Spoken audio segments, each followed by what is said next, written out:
My neck got low, big sharks on my ankles. I drape out off my bra, I cut the Bengals. I go military boys with the angles. Gotta upgrade the stars out of space for me.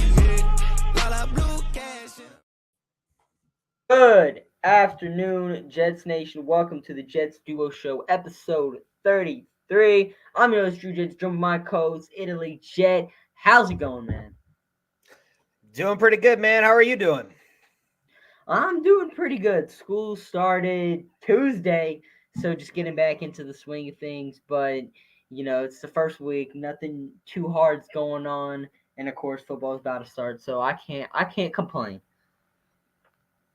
I agree, man. There's a lot to go on, a lot to talk about. A lot to talk about. I mean, I'm sure as everyone's noticed, you know, if you're a Jets fan, you got the internet. The past, week, we've had a bunch of Jets content, not from content creators. Well, I mean, of course, content creators making all this content, but from the New York Jets themselves and HBO, the network HBO, of course. As we've covered a bunch on this live show in the past before, the New York Jets will be the team on Hard Knocks this season. Episode 1 of Hard Knocks came out along with episode 1 of One Jets Drive. Both were absolutely fantastic shows, but Italy Jet, if you had to pick one out of the two, what would you say was better and why? Dude, I got to give it to Hard Knocks. I can't even believe I'm saying that. Hard Knocks got everything I wanted. Every single thing I wanted. No disrespect to One Jets Drive. Congratulations on 19 Emmy nominations for you. Right. But Hard Knocks, I didn't even want Hard Knocks. I didn't want nothing to do with it. And I just keep remembering it was a great show, and it still was. Campbell, the ones that we've had, the in-season Cardinals, it was really good. And I'm really shocked that I'm changing my mind and coming full circle and saying, no, okay, I'm wrong. I'm 100% wrong, and I'm going to eat that up.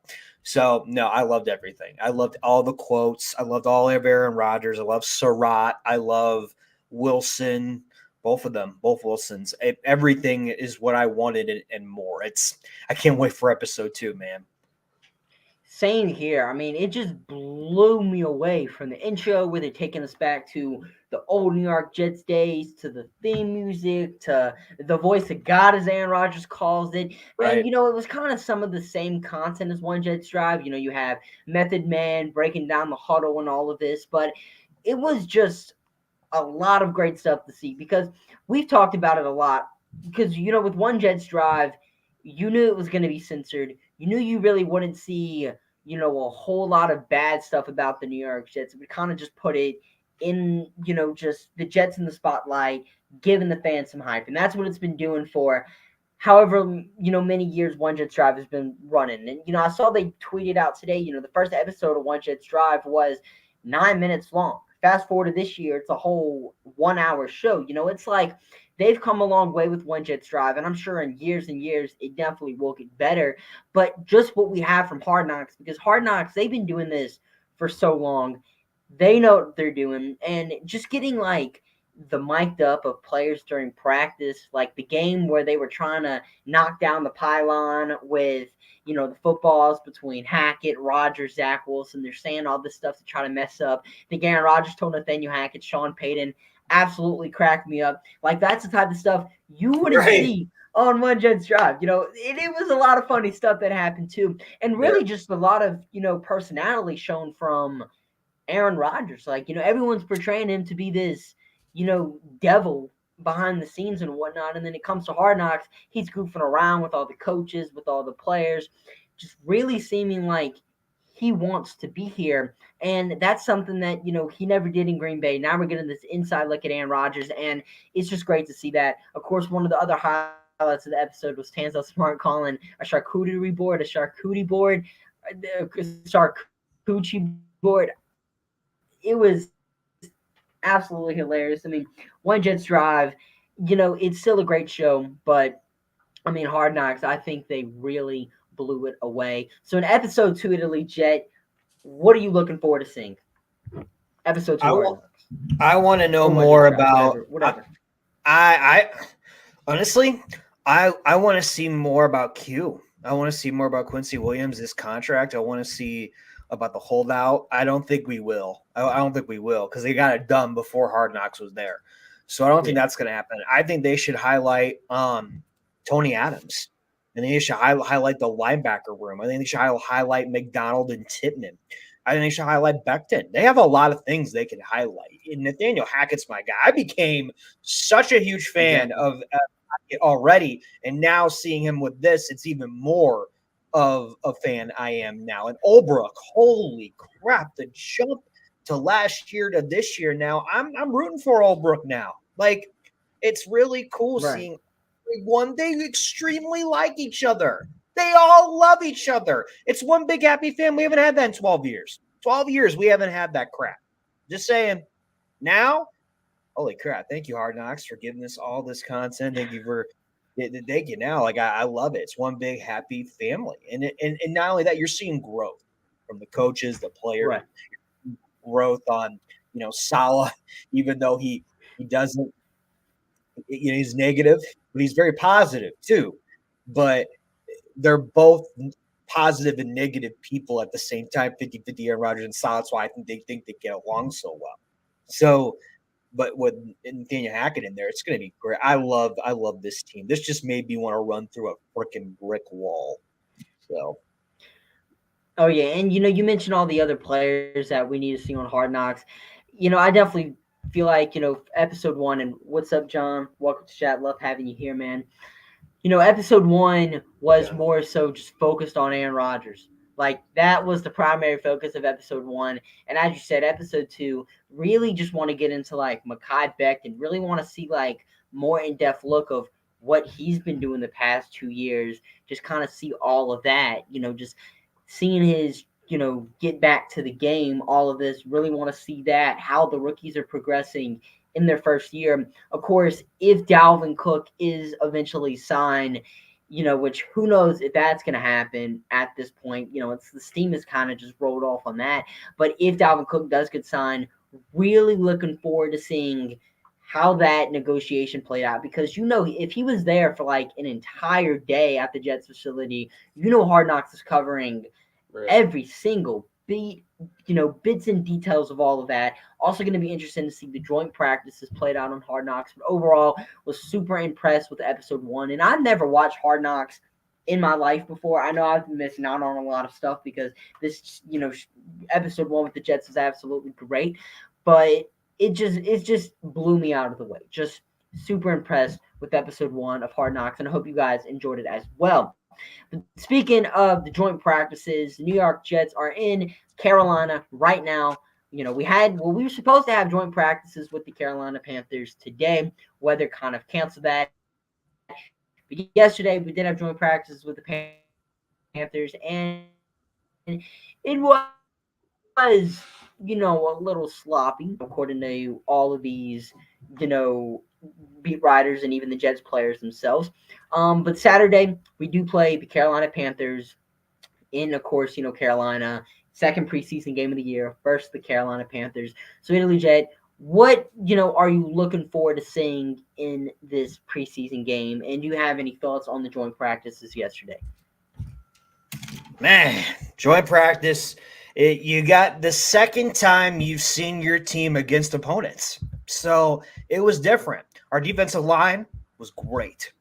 The other Panthers defensive line was great. Q did great and Burns did great for their team. Tony Adams had a great practice. Becton had a great practice. Mitchell, it sucks. Nothing. It sucks. I hope he bounces back. And it's early. Zach Wilson had some good stride. He didn't have a good practice. Last 4 practices he's been looking good. Overall, that we need to figure out the O-line. We need to figure it out, all of it. And then linebacker, Surratt. Oh, my goodness. I love him, man. Sherwood. I mean, stepping up in big situations, and you can't forget Barnes. This is going to be a really big battle for these 3 guys to make it. Could they carry them all, or could they have 5? Or 6? Shoot, 6. I don't even know. But Tony Adams is a lock, and Eccles is proving that we should definitely keep him after his suspension too. So it's just going to continue to get better. There are some the offense did not look completely right though, and then you could tell there was a lot of frustration with Corey Davis, McGovern, Rogers, Lazard. Lazard had some pretty good catches. I know he's known for a lot of drops, just like Corey Davis is, but he did look really good. I mean, his connection with them is fantastic. But overall, that O-line worries me. And it worries me too. In joint practices yesterday, O-line was just getting beat up by that Panthers defensive line, which does have some talented players on it. I mean, you look at Brian Burns, one of the most talented defensive linemen in the game, but he was just absolutely eating up the Jets' offensive line, specifically the offensive tackles. And that right there, of course, is our biggest weakness on the offensive line because we have no idea what's going to happen with the offensive tackle room. Like, it's just so up in the air. Like, we don't really, have an idea of how great they could be, how bad they could be, because, what are the New York Jets really doing? Because we have Mekhi Becton sitting here, working off every day, trying to get back, looking great in practice, and then we have Max Mitchell struggling. But then the New York Jets are keeping Mekhi Becton on the second team, Max Mitchell on the first team. What's going on here? Billy Turner's also struggling. Robert Saleh saying, it's going to be great whenever Dwayne Brown comes back, but when is he coming back? They say before the season, but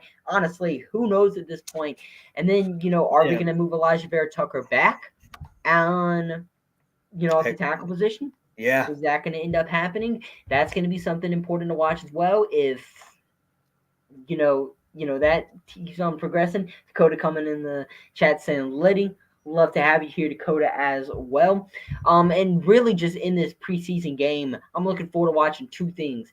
The fringe roster players against the Panthers starters, because Carolina's playing their starting players in this football game. We're seeing Bryce Young, we're seeing Adam Thielen, we're seeing Brian Burns. Whenever they say starters, that's the players you think about. So we're going to be seeing them this Saturday. So guys like Mekhi Becton in game, time, game action. Robert Saleh said there's not going to be a pitch count on Mekhi Becton. So we're just going to see Becton rolling in this game, rolling every single day, and hoping he can play well against the Carolina Panthers starting defensive lineman. Zach Wilson, how is he going to look against the starting Carolina Panthers defense? We saw him play solid football against Browns, but how's he going to look against the Carolina Panthers starters?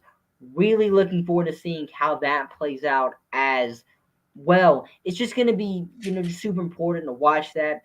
And really just the offensive tackle, all these guys, like the OT room just really scares me because in joint practices, they were really looking rough. And the offense, I have no problem with the offense. I do think they're going to eventually get it together, put everything they need to together because they're still a new group. They're still meshing. They're still forming. And overall, really wasn't a terrible day. Yeah, Corey Davis and Connor McGovern were saying it was super sloppy. But from everything I'm hearing, Rodgers in one period completed most of his passes. Another period didn't do so well. So it's kind of just up and down for the offense. But really just hoping everything gets meshes together. And if we don't see them playing the game against the Giants, the preseason game, then I think, we have nothing to worry about. But, yeah, the offensive tackle room, definitely something needs to change in that area. And I got a question for you, Diddley Jet. One of the biggest, holdouts so far at training camp this year has been Zach Martin. What would you feel if the New York Jets made a move for Zach Martin and moved Elijah Vera Tucker to the tackle spot? I mean, would you be down with that or not? Hell yeah. Best offensive line player in football? Yeah. He's 32 years old, 8-time Pro Bowler. No, yeah. Yeah. Those guys can play in their middle 30s. We would have to give up a chunk, I would say. Maybe some depth a little bit. But, yeah. Yeah. You're trying to win a championship the next few years. You go out and get these type of guys. Cook doesn't make really sense a little because we got a running back depth and the money. But we suck at offensive line right now. We have like 3 players that are going to be a lock, right? but the other ones are always remain to be seen. You bring in a guy like Victari or Zach Martin in there, that changes the whole damn thing. The whole damn thing. So yes, I would do it. I would do it. It's like here we go. Say we didn't have Quinnen, right? We didn't have Quinnen Williams. Chris Jones. He's holding out. I don't know. They're not going to make him the highest paid defensive player at his position. If I was the Jets, would you go after him if we didn't have Q, or we can use Q as a chipping bargain? I would 100% make that move. Not even that's not even it's green light. Green light for sure. Because if a guy doesn't want to come back to the team, which this is all hypothetical, people, all hypothetical. All hypothetical. Yes, I would make that trade for a star that wants to be here. You know what I mean? Right. Zach Martin, he's coming into a good situation. But the Cowboys are a good team too. Like they are ready to make a playoff run just like we are. But you build pieces around to win big games and to win the Super Bowl. You go out and get Martin. It doesn't make sense to go out and get Devontae Adams right now. It doesn't make sense to even get Cook right now, depending on what's happening with Breece Hall. Then maybe we can evaluate that. But all the running backs have had a very good camp. A very good camp. So you're like, okay, this is the right move. This is the right move to go all in on Zach Martin. I would make this move. And you nailed every single nail there is to nail. You know, I mean, Zach Martin, one of the best offensive linemen ever play this football game. You know, you might not take a bunch of credit into Madden ratings, and I don't blame you, but he's the first ever offensive lineman to be honored into the 99 club in Madden. Like, every single thing Zach Martin has done his NFL career has been good, has been dominant. This dude has been a Pro Bowler, I want to say, every single year of his career. He's maybe allowed more. He's probably had more holding penalties than he's allowed sacks in his entire NFL career. I think that's an actual stat. Like, this dude is so dominant, and now he wants to get paid. Cowboys don't want to pay him. They're worried about paying Micah Parsons. They're worried about giving Dak Prescott another extension. They're worried about giving CeeDee Lamb the bag. All of this stuff. And they're kind of forgetting about Zach Martin. If he just becomes so disgruntled with Dallas that he wants out of there, I think it would be dumb for the New York Jets not to trade for Zach Martin. Now, of course, if they're wanting multiple first-round picks and the whole 9 yards, a trade package like what the Browns got for Deshaun Watson, then of course you don't do that. But if you are able to figure out a reasonable trade price, are able to get that move done, then I think it's a no-brainer. Like, would you give up, let's say Mekhi Becton, second-round pick, some other depth pieces, other future players or, draft picks for Zach Martin? I definitely would. If we have to give up some of our depth, some of our, guys that, we love, the fan base loves, but you also have Zach Martin. Protecting the quarterback, protecting Aaron Rodgers is the main thing. And if you can get someone like Zach Martin, who's just as steady as a rock back there, then, that's golden. Like, if Zach Martin would have joined the Jets, that's it right there. You have yourselves a pretty much complete team. Because offensive line is probably the biggest concern we have right now. And it's a pretty big one because it wasn't great last year. We didn't really add too much to the room outside of Joe Tippmann. But it's like, if they aren't great, I think this is definitely something the Jets might need to consider. And already throughout training camp, it might be something that we say, let's just go ahead and get the Suns. See if Dallas is willing to trade him, which I doubt they are. And who knows if Martin even wants to leave. He's been in Dallas all of his career. Seems like a guy that enjoys staying in Dallas. He probably doesn't want to leave. He just wants to get the bag. But, man, if we got Zach Martin, how great would that be? Like, how great would that be? If you want to go all in, you want to protect Aaron Rodgers, you get that guy. Exactly. And, point said and done. Like, Zach Martin will get the job done for you on offense. He will. But I got another proposition for you while we're going on this offensive line train. So somebody tweeted out today, not quite sure who, but today I want to say it was Glenn. I'm blanking on his last name right now, but he's from blanking on Jets Nation. Glenn from Jets Nation. He tweeted out something today about a potential hypothetical Jets offensive line, which I don't think looks that bad. So at left tackle, you have Dwayne Brown. Left guard, you got Lincoln Tomlinson. At center, you have Joe Tippmann. Right guard, Connor McGovern. And then a right tackle, you have Elijah Vera Tucker. If that was the New York Jets offensive line heading into week 1 or later in the season, would that make you feel confident? Which part? Just the whole offensive line. How would you feel about that O-line? With Martin? Well, no, watch. I'll put it on the screen right here. So left tackle, you have Brown. And then left guard, you have Tomlinson. And then center, Tippmann. And then at right guard, you have McGovern. And then right tackle, you have AVT. Right there, this offensive line. What are your thoughts on that?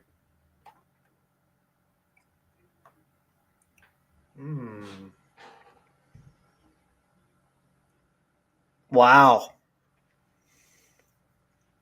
I can't see Connor McGovern doing that, but it's not a horrible thing. Right. If Joe Tippmann can continue to be consistent, then I'm okay with it. Yeah, I would not. I'm okay with it. And what Salah's been saying the whole off season, the best players are going to be on the field. Yeah, Elijah Vera Tucker is the best guard we have on our roster, but he also might be the second best tackle we have as well, just depending on how things shake out.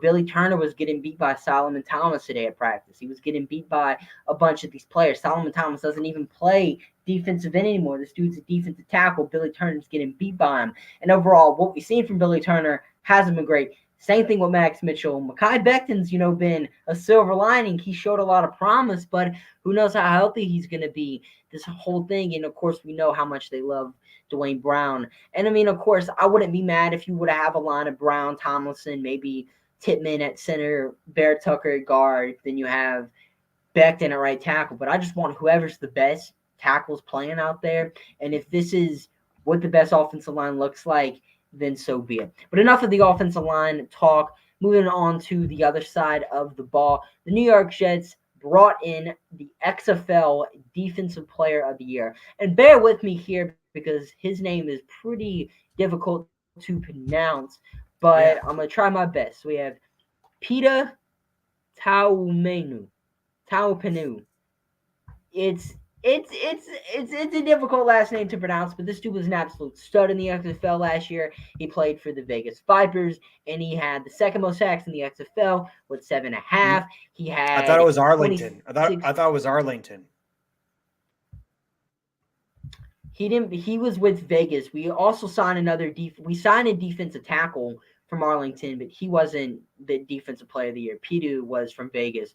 We did sign another XFL defensive tackle from Arlington, visited the New York Giants the week prior. He didn't really do too much in the XFL this past season, couldn't find much about his stats. But Pidu was the defensive player of the year in the XFL last year. And Italy, you sounded excited whenever we were talking about this before the show. So what are your thoughts on the Jets making this move? I love it. I wanted it to happen, and I love everything about him. He is what you call the full package. And even though he's had a difficult road to get to the NFL, college, XFL, I really wanted this dude. He could definitely start eventually. Not right now, eventually. I love everything about him. I was at every home game for the Battlehawks, and we faced against him a couple times, and it was hard. It was bad. He destroyed us. So it's one of those things where I'm all for this move, and I want it to happen even more and more. Right, and as I said, the dude's a beast. If you're a defensive player of the year in the XFL, obviously you're doing something right. That's second in the league. Defensive help, and I know my camera's kind of cutting out right now. Sorry about that. But you just get more depth at that position, and it seems like the New York Jets were just kind of trying to add more, which we all know Joe Douglas, Robert Saleh is always trying to do, add more depth. And hopefully this dude, can end up being a stud. And speaking of him, I do think he would be considered to be a dark horse to make the final 53-man roster. And right now, we're going to talk about some of our dark horses that have to make the final 53. And John, in the comment section earlier, gave us one of his dark horses. He said, not a dark horse, he just flat out predicted. He said Nick Baldwin makes a team as an offensive weapon. Here comes the B train. However, who's the odd man out? I'm guessing you're talking about the odd man out in the running back room. And we'll answer that real quick. Well, honestly, I feel like if you're signing Nick Baldwin, you would probably keep 5 running backs in the room. Kind of just what I would think, because he's kind of a fullback. You can play him wherever. But if you do sign Dalvin Cook, I would say the odd man out would be Bam Knight or Michael Carter. Michael Carter, yeah, I would say Michael Carter. Michael Carter, Bam Knight. It would be definitely one of them too. But Nick Baldwin has been impressing a lot during camp. Definitely think he's one of the dark horses to make it. 2021, he was pretty solid as a fullback. Was doing a great in all kind of analytics and whatnot. Was one of the highest graded fullbacks, I want to say, that year. And then he got hurt in 2021, hurt 2022. But now he's back playing fullback, which is what we all wanted to see from him. But yeah, definitely one of the dark horses to make it. But Italy Jet, outside of Nick Baldwin, who are some of your other dark horses, guys that no one's really talking about to make the final 53-man roster? Surratt. I think Surratt finds his way on the roster. I think Barnes would go. I listen, Joe Douglas always keeps his draft picks the first year. I totally get it. Totally understand. That's just the way he has operated his whole career. Here's the thing. Surratt is faster. He's faster. Right. He's bigger. He's bendy, and he's stronger. For me, I think he's a no-brainer, but I understand what competition's there with Barnes and Sherwood. Sherwood, Mosley, and Williams are a lock. It's going to be between Barnes and Surratt or both. They could both stay. Who knows? Mm-hmm. Solomon Thomas is not going to make this team. I have said this for a few months now. I think Smart is going to make this team. And also, even if Smart doesn't make this team, we're loaded. We're so loaded, it's not even funny. Like, I just can't see Thomas getting the reps. He's a great locker room guy, just like Michael Carter, but I know that's extremely important. But I don't know. I wouldn't be surprised if he's on this team or not on this team, just like Michael Carter. I wouldn't be surprised if he doesn't make this team too, or if we trade him. Just like Becton, I'm the same way. Same way. Well, one of my dark horses, and I actually have 2 here. Malik Taylor, the wide receiver from Green Bay. I would not be shocked if whenever the final 53 comes out, his name is there. Because the dude has been balling throughout training camp. It feels like that competition before the wide receiver 6 spot has been between him and Brown Lee. Of course, Brown Lee's been making all the highlight reel catches. Malik Taylor's also made one as well, and he did it during a game. Zach Wilson's 57-yard bomb in the preseason game was to none other than Malik Taylor. And he's also been making a lot of plays in practice, getting a lot of work with the ones. He has a special team experience, and on top of that, he has experience playing actual regular season football with Aaron Rodgers, with Nathaniel Hackett, because he was on the Green Bay Packers during 2020. Actually caught a touchdown from Aaron Rodgers during that time. So wouldn't be surprised if we decided to cut Jason Brownlee and have Malik Taylor as that wide receiver 6. But Malik Taylor definitely is going to be on the practice squad and probably finds his way on the active roster for 1 week of the season. That's definitely not going to surprise me. My other dark horse is Jimmy Moreland, the cornerback. I would not be surprised if he makes it as well. He's another guy that's been making a lot of plays throughout practice, and I haven't really seen him working too much with the first team. Of course, they don't want to lose those reps for DJ Reed and Sauce Gardner, Michael Carter, but on the second team, he's been balling. He's been a lockdown corner. He's had, I want to say, 2 pick sixes, maybe 3 picks overall. He's been a ball hog. Wasn't really too sure of what he did during that preseason game against the Browns. Before cornerback, that's a good thing. I didn't even know he played, so they must have not targeted him a bunch. I want to say he didn't register maybe all but 2 tackles, which is obviously great to see from corner. So wouldn't be surprised if we see Jimmy Moreland make the roster over someone like Bryce Hall. And I mentioned this before on the channel, but Jimmy Moreland, back in like 2021, was cut from the Washington Commanders, where I guess back then the football team, and everyone was saying this is the cornerback to get. Like, he was the hottest thing on the waiver wire, and the next thing you know, he's not even talked about anymore. And to be one of those hottest players in the waiver wire doesn't really ever mean anything, but it shows that he was a great football player at one point, and maybe now he's finally unlocking that again with the Jets. And he also can play special teams as well. I want to say he can play special teams. So Jimmy Moreland as a fifth cornerback over Bryce Hall, don't be surprised if it actually happens. You can say the same thing with Javelin Goodrew as well, because he's been having a nice offseason, has experience with the team. But those are kind of my two dark horses to make the final 53. But that's all we got. That's all we got for you guys today. Of course, thank you guys for tuning in. Thank you guys for watching.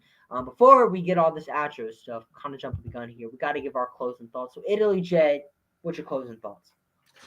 Just want to see more of Jets on Saturday. I know they did a private practice today. I understand that. The weather, hope everyone gets there and back safely. I know they're off tomorrow because the Panthers game on Saturday. I want to see more from Becton. I want to see more from Surratt. I want to see more from McDonald and Huff. Huff, that's going to be another dark horse. Is he going to be traded or is he going to stay? Because McDonald is doing better than him right now. And JJ is balling. So it's going to be very interesting to see what happens. I want to see more from Eccles. I want to see more from Trey Dean, Amos, Barnes, Sherwood. I just want to see everyone get their time and grow without injuries. Grow without injuries. That's all I care about. That's me, Italy Jet. My closing thoughts here. The Crow is always going to die if he gets I'm going Robert Salmon line right here. That's what my closing thoughts are. Man, not training camp. Hard Knock. Man, I know we talked about it for 10 minutes, but chef's kiss right there. It was beautiful. That's all we got for you guys. Hey. Oh, wait. What are we doing? Oh, yeah, I know it. I got it now. Oh, wait. Oh, the warp camera. All right, here we go. Yeah, there it goes. Wow. Man, that's a sick celebration, not handshake right there. That one's sick as well. But, ladies and gentlemen, catch you guys on the next show. Peace. My neck got little big sharks on my ankles. I drape out off my bra, I cut the Bengals. I go military.